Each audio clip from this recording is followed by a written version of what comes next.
compare two mastering grade powerhouse plugins, iZotope Ozone 11 and JST Maximizer, and see which gets crowned the winner. These plugin suites are both marketed to bring your masters alive and provide you with the tools necessary to treat your mixes right. I'll be putting them to the test with two different types of music, and we'll discover what they provide or what they lack. Let's get into it. Here are the two tracks we'll be working with today. These songs are mixed by me and are obviously dissimilar. And when it comes to mastering, they will need to be treated differently. I'm not endorsed by iZotope or JST to make this video, so my opinions are my own. But first, let's take a look at the plugin features, starting with Ozone. Ozone is a comprehensive mastering toolkit that utilizes AI technology to get you started quickly in your mastering. Boasting dynamic EQs, spatial imaging, maximizer technology, and many more modules, this plugin has a lot to work with. But that might also make it difficult to be versatile. JST Maximizer is an all-in-one mastering suite designed to be quick and powerful, allowing you full control over the most important facets of your music. It not only has a streamlined workflow, but the plugin also simplifies complex controls. And as a cherry on top, it also allows the user to select a plethora of maximizing types and designated output LUFs for streaming purposes. Enough about the mechanics, it's time to put them to the test. Okay, I have both tracks loaded in here. I think I'm gonna start with the most energetic of the two, and we're just gonna start with JST Maximizer. We'll see how this goes. Yeah, I'm using Apple EarPods. I'm trying to avoid making a future devoid of that people we believe can make a difference for us. Here I am. I'm trying to avoid making a future devoid of that people we believe can make a difference for us.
Okay.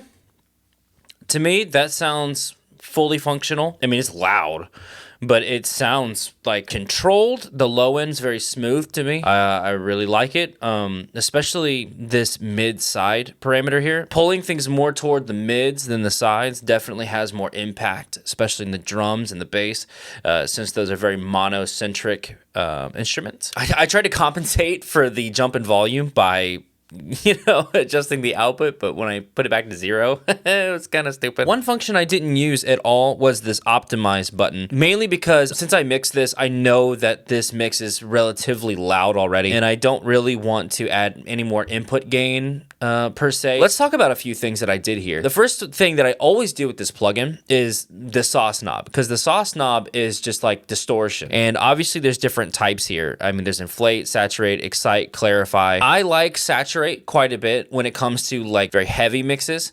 Inflate's really good for making things like super saturated and exciting, but I like saturate more just because it's like a broadband saturation to my ears. It just sounds like I'm adding some spice to it, you know, a little bit of seasoning across the board. The next thing I look for in mastering plugins is how it treats low end. When you start moving into pushing volumes up and down and making adjustments across the entire mix spectrum, low end can be such a pain in the butt to get correct. I have it filtered to just compress like this 80 hertz ish and below. I like it super compressed. This mix has a lot of variations in it, and then I have the bass pretty much stuck straight down the center at around 69 hertz here, so 70 hertz. I mean, that's pretty normal for me. Normally I make it 80, but that one sounded up pretty okay. This bass enhance here is, to me, it's like a better version of max bass. Say I wanted to add some more harmonics to like some sub drops or like some serious bass guitar stuff. I honestly would just open this plugin and use this instead because it's just like a one knob, turn it up. I love that. When I did the balance stuff, like I was mentioning, I like mid instead of using more side for mixes like this because I like it to hit, you know, the energy is in the kick drum and in the snare and in the bass, and then all of the other elements just kind of hold it together, kind of like a big bubble. And then the stereo enhance here is just like a widener for the top end of everything. I'm not sure where that cutoff is. See, it even says sets an amount of stereo enhancement. You have to be careful using it. I mean, if you use this knob on something that's already stupid wide, then it's gonna do some weird stuff. Like if you get a hi-hat hard pan all the way to the left, this is gonna put it slightly on the right side too. Obviously, I know this plugin very well. I mean, but let's talk about how long it took me to get that together. That was not that slow. In fact, I would consider that very quick for not using any AI, no automated algorithms. I pretty much just came in and just started moving some knobs. Love the 3-band clipper because I always like to treat my low end like a little bit of an attenuation based on how I'm bass enhancing, and the high end. And the only thing I didn't talk about was this character knob. This is the type of clipping. Are you hard clipping or are you soft clipping? Usually if I want to make it more exciting, I just boost it a little bit on this spectrum. I think I'm gonna go ahead and move on to the next mix. Let's first optimize the input for this song because it is significantly quieter than the last tune. So here we go. Optimize.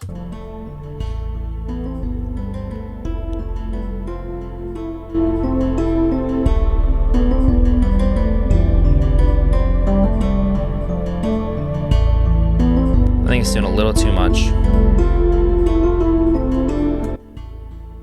Oops.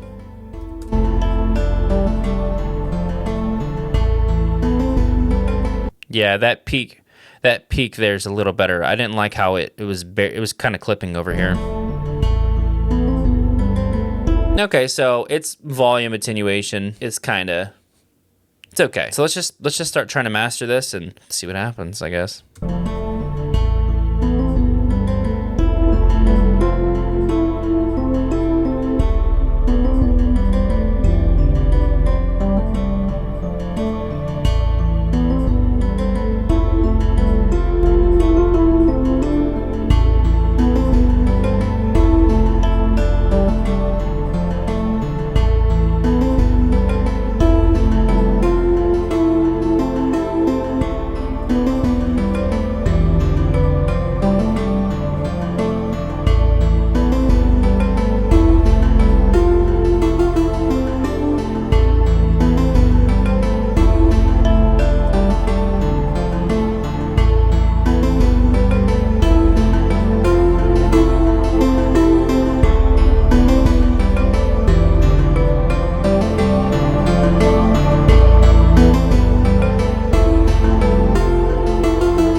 Okay, I think that's a pretty good spot. I could back off the output a little bit if I didn't want it to be quite that loud, but I'm not doing any clipping here. So really it's just the peaks that are pretty loud. I mean, the LUFs are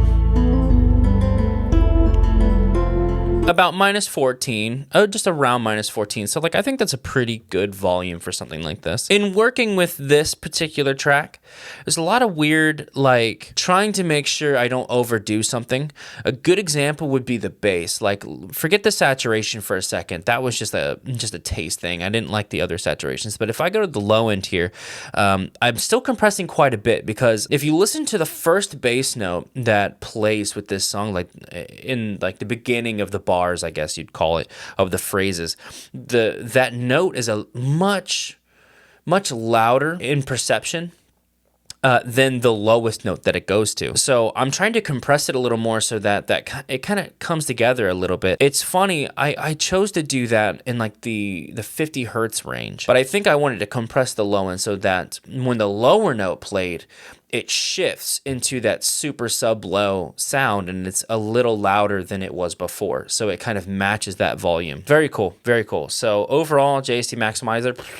Let's go back to the really loud, and let's see what Ozone can give us.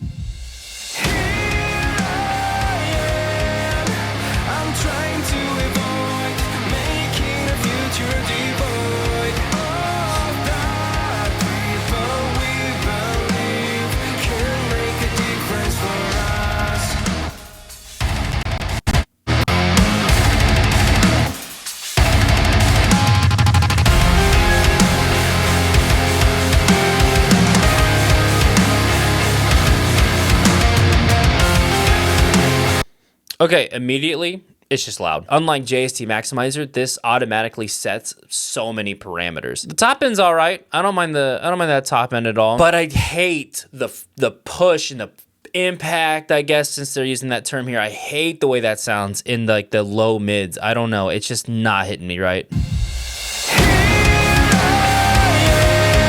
Like, they're squashed as shit. Okay, so I'm not dogging on this plugin yet. So let's see what it's doing. It's adding a bump in the sub lows, and then it's got like a lot of top end correction. That's interesting. I'm trying to avoid making the future devoid. Okay, just a quick note. I'm not a mastering engineer. Just throwing that out there. Is this like, I think this is like a transient designer. I haven't messed around with Ozone that much, but this looks like a transient designer based on 4 frequency bands that are like here.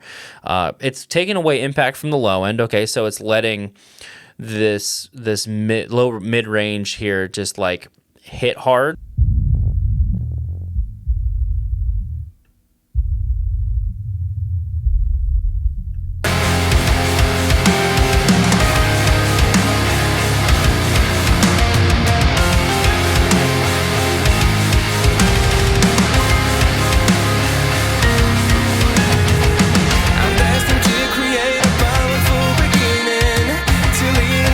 People to believe in.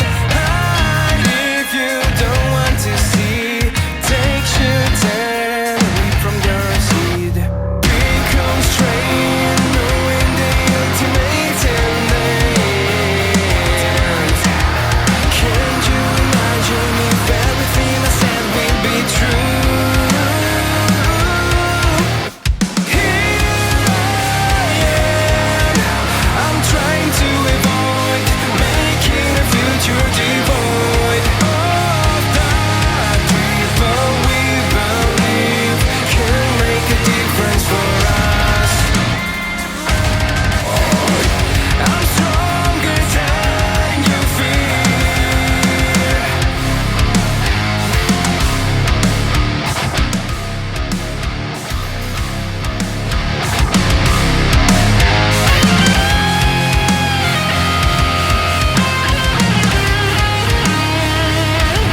let's just go over these things one by one. This, I've looked at it as a transient designer.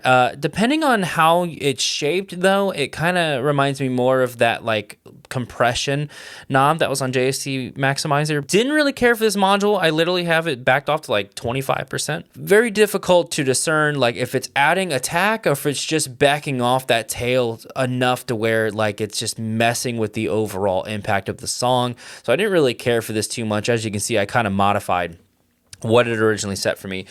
This imager here, I like pretty mono low end. So I did that a little bit, and then I added some more of that separation in the highs, some more spreading, I should say, not separation. This clarity thing, I think this is more like a tilt. The range is really funny to me. I'm not entirely sure what the point of this thing is.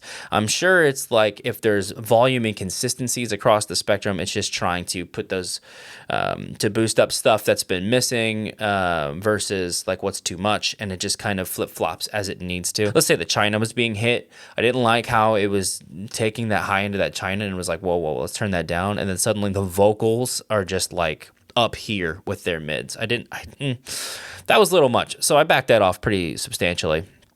Now this thing here, the stabilizer, I think this is just a fancy multiband compressor, because to me, like that would be like a target here set by genre, and then it takes that target curve and it tries to take the frequencies and match them a little bit better too. It's like a frequency matcher. Let's put it that way.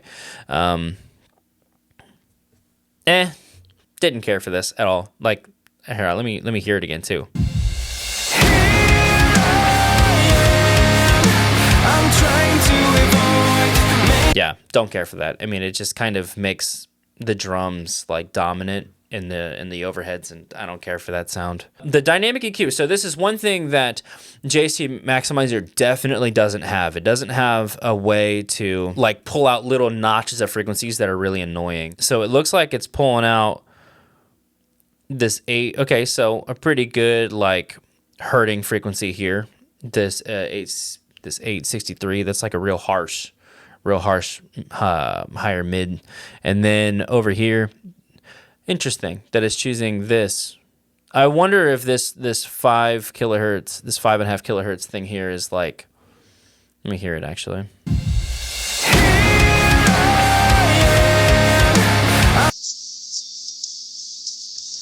And I say it's probably sibilants and cymbals together.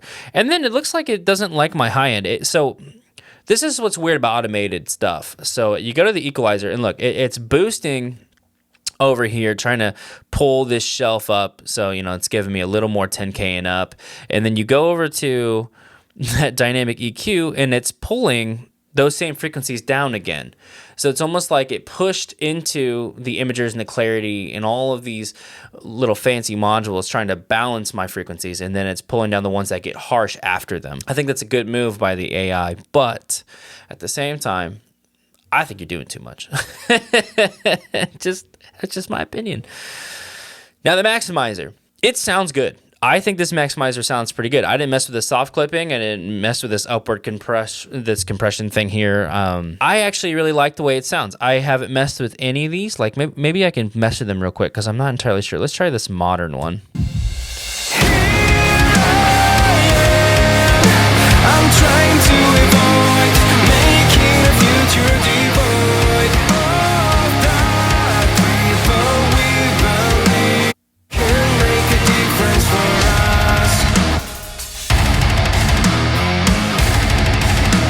With Maximizer, I was able to look at what it says it does and then just kind of adjust the knob back and forth, and like I knew what it was. I could hear it and I could make a decision on whether it needed it, didn't need it, or it needed to be cut in some way. This is like especially these two, like stabilizer and clarity. Since I don't know what they are, like whether or not they're matching to an EQ curve or if they're trying to balance the signal itself with like some kind of fancy tilter, it's like I can't really modify it. I can't. I'm relying on the AI to do it for me. But having the parameters kind of makes me think I need to tweak them, but like I don't know what really it's gonna. I don't know. It's a lot. It kind of opens up all these possibilities of what the master can be, and I think I would get just stuck in parameter hell. Kind of like tweaking EQs constantly for guitars. You would just get in this phase where it sounded good before, and now it just sounds like trash because I'm just messing with too many parameters. I think the greatest thing about this is the fact that I can just, I could just have the AI learn this, and then it just kind of spits out something that could sound good. If I didn't know how to treat my mixes, if I didn't know how I wanted this to sound, I could toss this on and then like give it some tweaks because it's not fitting exactly what I need it to be. Definitely took me a lot longer to use Ozone here on this mix. Let's move on to the next mix. I'm going to completely zero this out, default, but let's see what it does on this other track here.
Okay, so that was a lot faster to do with Ozone than JST Maximizer, and it was a million times faster than doing it with the last song, Difference. I actually really like how it's streamed low end. This equalizer curve is hilarious to me, but honestly, it makes the low end way more balanced. The impact part here I mistook for the imager, so I wasn't sure what I was doing with it, to be honest with you.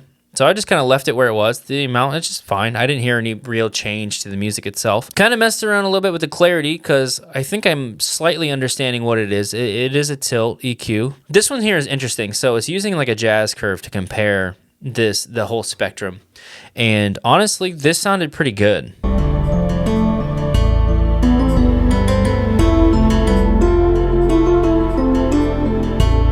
Yeah, I think that sounds really good. The stabilizer is definitely doing a lot of that EQ work that it eventually started to kind of shape a little further down the line here. Like, yeah, the super boxy 400, this crazy harsh 25, and then this one here is another, it's boxy, but it's more of a, I don't know, low mid mud that just like hurts.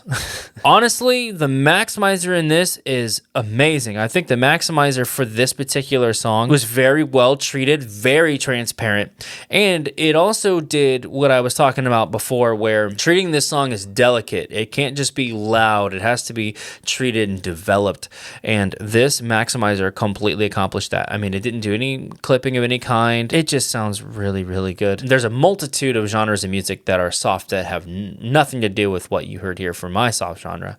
I think Ozone treated this genre with precision, especially when it came to the low end and high mid relationship. I feel like it got it very balanced, and it did so without adding anything that hurt the overall tone of the song. But having said that, Ozone is also very difficult to nail harder music, very hard and fast music, I think having all those parameters would just fuck it up. Now, I opened JST Maximizer here to say, like, the simplistic controls don't pigeonhole you like you think. In my opinion, JST Maximizer's strong point is I didn't need to tweak a whole bunch of stuff, right? The downfall of Ozone is the upside of JST Maximizer. There's not a lot to just, like, tweak around and accidentally make a wrong decision that you just can't find later on. Instead, it's more like I can turn this knob up and down. If I don't like it when it goes down, I'm just going to turn it up. And if I don't like it there, then we're going to meet in the middle. Love that. Now, having said that, the name, JST Maximizer, it should have killer maximizers, and it does. It actually has a lot of them. It has a lot of clippers, a lot of limiters, and then these maximizers are all set just like what Ozone has. So there's more maximizing capabilities. However, you cannot necessarily treat some of the important aspects of it.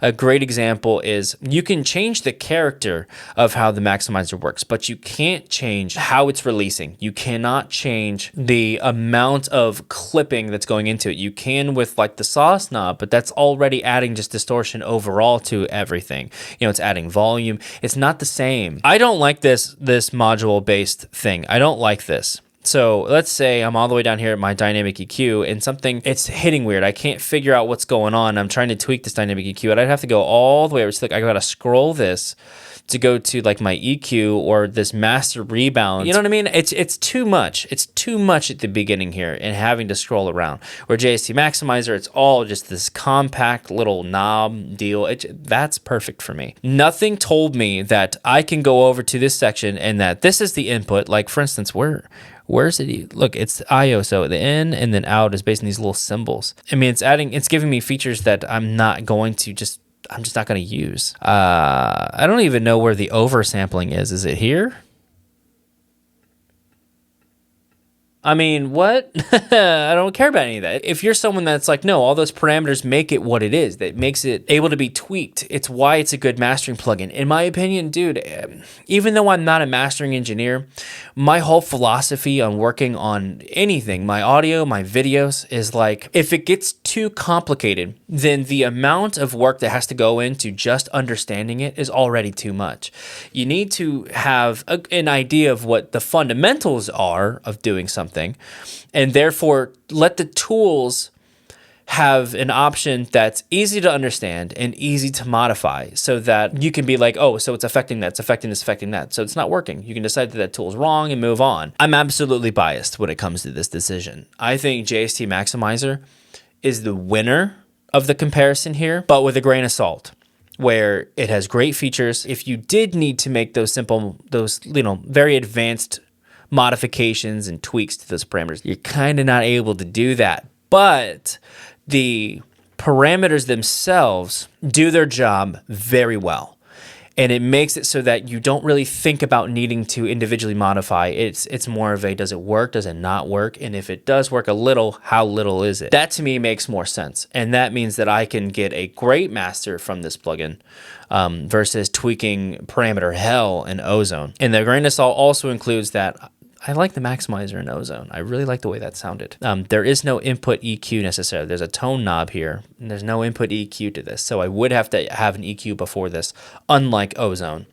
So it's with a grain of salt. It's only winning because I like the simplicity, and this was fast. Ozone is both ways. It was super fast in the second one. The first one, I was really listening to it. I was being critical.